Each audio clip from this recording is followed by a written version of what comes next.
All right, ladies and gentlemen, call a press conference to release the names of the two decedents, the last two decedents that were pulled from the property on Wofford Road. Of course, everybody recognizes Lieutenant Bobo with the Sheriff's Office. We were able to do examinations, extensive examinations all day yesterday, and based on information we were able to provide and able to confirm with family members, which we spoke to this morning. One of the decedents is Megan Lee McCraw Coxey. She's a white female, 25 years of age. She lived on Shaylin Drive here in Spartenburg. Her body was discovered on the 6th of November. Her body was removed on the 7th of November. The cause of death listed is pending currently, but preliminary information reveals gunshot wound to the head. More testing will be performed. And then the second decedent's name, which is actually her husband, is Johnny Joe Coxey. He's a white male, 29 years of age. His address is the same as hers, Shaylin Drive here in Spartenburg.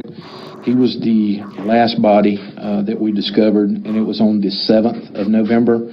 He was also removed on the 7th of November. His cause of death is pending, but preliminary information reveals gunshot wounds to the torso, and more testing will be performed on him as well. Basically, that's the information. You know, my responsibility is the identification, cause, and manner. Of course, giving the information here once the case is ready to be closed, I'm definitely prepared to say this is definitely a homicide. No question. Yes, Megan, M-E-A-G-A-N, and I'm going to provide you with, a spelling and whatnot. But does that help you? Yes, thank you. Okay. Pass it across. How long did they do that? A post-mortem interval on especially burials is a wide open window. The science of that, you asked me about the science, is fairly broad for a reason. It's kind of problematic to try and narrow that down real definitively, but information that we've been able to obtain was approximately 11 months as far as the burial. That's can you time on that? No, sir. There's no way of putting an exact time of death on that. It just has to be reported between, the dates that were found and dates last seen or someone spoke to them. Have no idea. There's going to have to be testing on evidence that we were able to recover, but right now I wouldn't want to speculate on that as well. I'm not prepared to say exactly how many at this time. My anthropologists are actually doing some reconstruction for me to assist to make sure that that number is correct, and I'm not prepared to give that exact number at this time. Were the bodies intact? Yes. This may be more so a question for Kevin, but were they reported missing at any point? To answer your question, Brianna, and make sure we got full disclosure here, when you say intact, there were some portions of the body where we're not able to recover, just to let you know. But as far as the, percentage-wise, I'm not prepared to get into that, but I'm not going to mislead you and say 100% on both were recovered. So is the body like well, I really don't want to get into that because the sheriff still has an open investigation as well. But I don't have 100% of both bodies. I'm going to say that. We saw investigators look for bags and buckets out on the scene. Was that part of the identification process of these bodies, and is that why maybe it took a little longer than No, sir. That's a furtherance of the investigation, and basically that's just good police work on the part of the sheriff and the rest of the agencies helping follow up there. They're sifting through dirt that would have been around the remains just to make sure that there's no other evidence there. Coxey spelled different for the two of them. Was it C-O-X-E-Y or X-I-E? It should be C-O-X-I-E. My apologies. So in general terms, how were they identified? Was there identification on the body? Was it dental records in general terms? I have dental records on one, but the best way of identification was through extensive tattoos on both bodies. Those tattoos, pictures of those tattoos, and I'm not meaning of them being deceased, but I was able to obtain pictures of the tattoos of them in life, and I asked the families to confirm that, and based on that confirmation and what we discovered, that's how, and I'm talking about extensive tattoos, not just one or two, but it were extensive tattoos that we were able to match up to both bodies. And who was the last person to have talked to these people?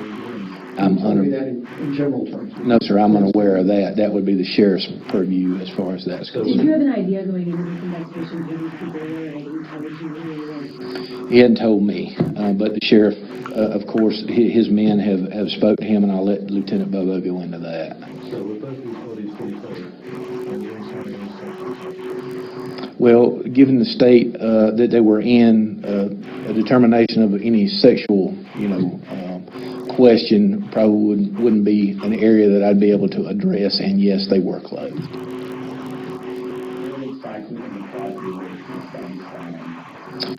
They were, as one would drive, where you guys have been camped out at the fence.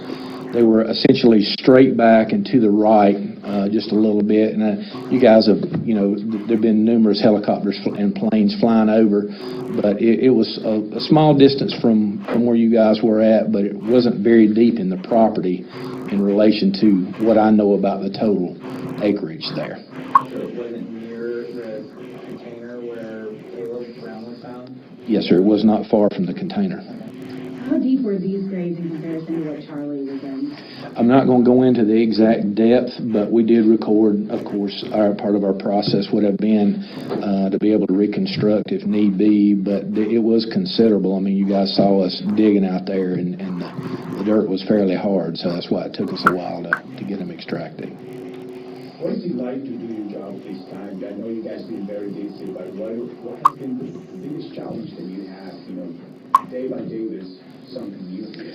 Well, as far as the challenge, been at this a long time, but the challenge really isn't what I'm thinking about when I'm there. It was the family that I addressed and my investigator addressed. We went simultaneously to both families this morning and be able to give them some answers. It's bad news, but also they have questions that we're able to give them answers to. So to answer your question, this isn't a run-of-the-mill case. It never has been. We've had burials before, but had true professionals in here assisting us with it to make sure we were doing it the best way possible so we can gain all the evidence. And then hopefully if we have to go to court, it will be rewarding later on. What was the reaction of the families? Understandable remorse and extreme grief. One family had no clue. They didn't know there was an association, and one had been wondering about it since all this broke last week. What city do the families live in? Where are they still from? The address that you have here is where this couple lived here in Spartenburg. The family of the female decedent lives here in Spartenburg. The family of the male decedent lives out of town. And I will tell you that both families asked me that the press respect their need for privacy right now. They're grieving, and I did tell them that I would express that to you. Yes, sir. How much was the processing? Well, of course, my processing is complete now that I have the bodies, but I'll let Lieutenant Bobo address that question as far as the sheriff's angle is concerned. I've been told that there is one child in common with these two individuals, yes. Has that child been accounted for? I know the sheriff's office was checking on that today, but we have been made aware of, that child's, location and presence.